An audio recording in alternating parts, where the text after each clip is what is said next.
Hello students, welcome to our channel. आज हम देखेंगे स्टैंडर्ड 10 साइंस का chapter number 1 chemical reactions and equations का हमारा लेक्चर नंबर 2। लेक्चर नंबर 1 में हमने कंप्लीट किया रिएक्टेंट क्या होता है, प्रोडक्ट क्या होता है, रिएक्टेंट टू प्रोडक्ट अगर हमारी इक्वेशंस चेंज होती है तो उसमें एरो क्या होते हैं, उसमें हम लिखते कैसे हैं, ये सब चीज़ हमने क्लियर की। अब हम देखते हैं बैलेंस्ड केमिकल इक्वेशंस। जब कोई भी केमिकल इक्वेशंस में number of reactant element is equals to number of product element हो जाए तो उसको हम कहते हैं बैलेंस्ड केमिकल इक्वेशंस। इक्वेशंस कभी कभी बैलेंस्ड होती हैं और कभी कभी हमको उनको बैलेंस करना पड़ता है। जैसे कि एज एग्जांपल अगर हम देखें M2 gives you M, इस रिएक्शन के अकॉर्डिंग M2 जो है वो हमारा रिएक्टेंट है और M जो है वो हमारा प्रोडक्ट है। तो रिएक्टेंट में M2 है लेकिन प्रोडक्ट में M1 है, तो प्रोडक्ट में भी M को 2 करने के लिए हमको प्रोडक्ट में M के साथ 2 से मल्टीप्लिकेशन करना पड़ेगा। अब ये हमारी जो रिएक्शन है ये बैलेंस्ड हो गई है। M2 M2 number of reactant element is equals to number of product element हो गया। ऐसे हमारी केमिकल इक्वेशंस जो है वो बैलेंस्ड होती है। अब हम उसके एग्जाम्पल्स देखते हैं। जैसे कि हमने यहाँ पर फर्स्ट एग्जाम्पल में लिखा है magnesium plus oxygen gives you magnesium oxide. Magnesium है ये हमारा रिएक्टेंट है, ऑक्सीजन है ये हमारा रिएक्टेंट है, मैग्नीशियम ऑक्साइड है ये हमारा प्रोडक्ट है। ये जो है ये इस इक्वेशन की स्केलेटन इक्वेशंस है, मतलब कि ये बैकबोन है, इसके अकॉर्डिंग ही हमको ये जो केमिकल इक्वेशन है इसको बैलेंस करना है। यहाँ पर हम देखें तो मैग्नीशियम सॉलिड फॉर्म में होता है, ऑक्सीजन गैस फॉर्म में होता है, मैग्नीशियम ऑक्साइड सॉलिड फॉर्म में होता है। अब हम इन एलिमेंट्स को रिएक्टेंट और प्रोडक्ट में इक्वल करने का ट्राई करेंगे। तो इक्वल करने के लिए हमको सबसे पहले ये टेबल बनाना पड़ेगा। ये टेबल में फर्स्ट उसमें हम लिखते हैं एलिमेंट नेम। एलिमेंट इस रिएक्शन में कितने भी एलिमेंट हो उसको यहाँ पे लिखते हैं।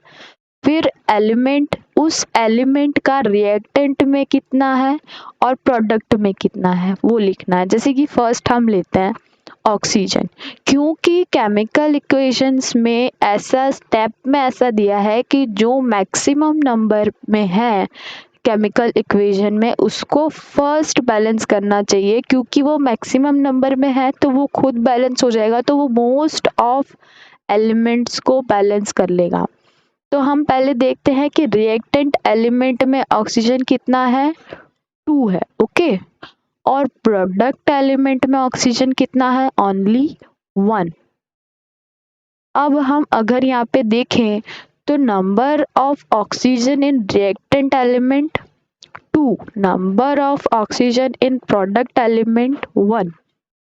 ऐसे तो हमारी केमिकल इक्वेशन बैलेंस नहीं होगी। सो प्रोडक्ट में जहाँ पे भी ऑक्सीजन है उसको हमको 2 से मल्टीप्लाई कर देना चाहिए।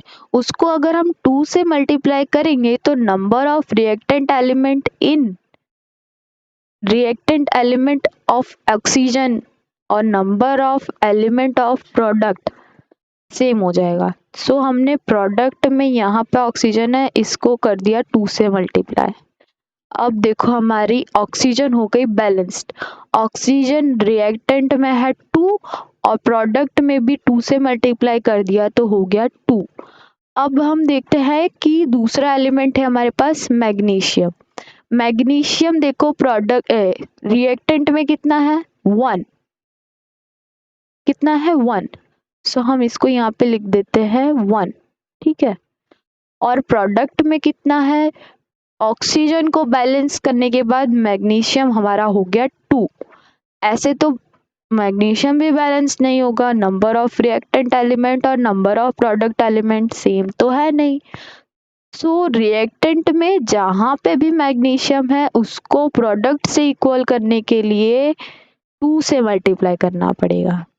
सो हमने मैग्नीशियम को रिएक्टेंट में कर दिया 2 से मल्टीप्लाई, इज इक्वल्स टू, देखो अब number of reactant element magnesium 2 product में भी और रिएक्टेंट में भी, number of oxygen element reactant में भी 2 और प्रोडक्ट में भी 2।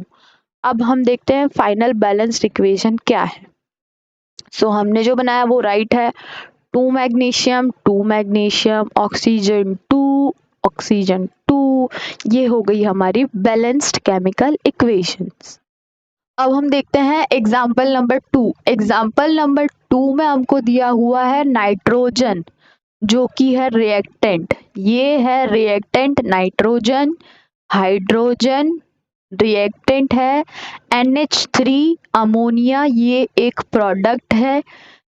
Reactant nitrogen, reactant hydrogen, product ammonia NH3, ये है इसकी स्केलेटन इक्वेशन। स्केलेटन इक्वेशन के अकॉर्डिंग हमको इस रिएक्शन को बैलेंस करना है। सो फर्स्ट एग्जाम्पल की तरह हमको सेकेंड एग्जाम्पल में भी एलिमेंट नेम लिखना है। इस केमिकल रिएक्शंस में 2 एलिमेंट है, हाइड्रोजन H और नाइट्रोजन N। अब हमको बनाना है कि नंबर ऑफ रिएक्टेंट एलिमेंट और number of product element same हो जाए। सबसे ज़्यादा मैक्सिमम नंबर पे हाइड्रोजन है प्रोडक्ट में, जो कि 3 है।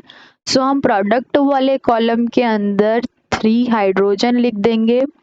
रिएक्टेंट वाले कॉलम के अंदर 2 हाइड्रोजन है तो 2 लिख देंगे। अब हमारे पास ऐसा कोई ऑप्शन तो है नहीं कि हम 3 को किसी से मल्टीप्लाई कर दें और 2 आ जाए, या फिर 2 को किसी से मल्टीप्लाई कर दें तो 3 आ जाए। सो हम क्या करते हैं, 2 को 3 से मल्टीप्लाई कर देते हैं और 3 को 2 से मल्टीप्लाई कर देते हैं, तो हमारे पास एक आंसर आ जाएगा जो कि है 6। तो अब हम देखते हैं एलिमेंट में, प्रोडक्ट एलिमेंट में जहाँ पे भी हाइड्रोजन है उसको 2 से मल्टीप्लाई कर दो, और रिएक्टेंट एलिमेंट में जहाँ पे भी हाइड्रोजन है उसको 3 से मल्टीप्लाई कर दो। 3 2 ज़ा 6, 2 3 ज़ा 6, हमारा हाइड्रोजन हो गया बैलेंस्ड, ओके, इक्वल हो गया।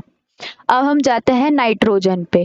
नाइट्रोजन रिएक्टेंट एलिमेंट में है 2 और हाइड्रोजन को बैलेंस करने के बाद प्रोडक्ट में नाइट्रोजन है 2।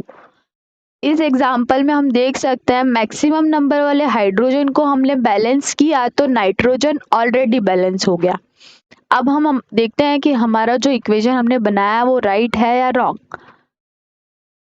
N2 3H2 3H2 gives 2NH3, ये हो गई हमारी सेकेंड बैलेंस इक्वेशन का example. Thank you for watching.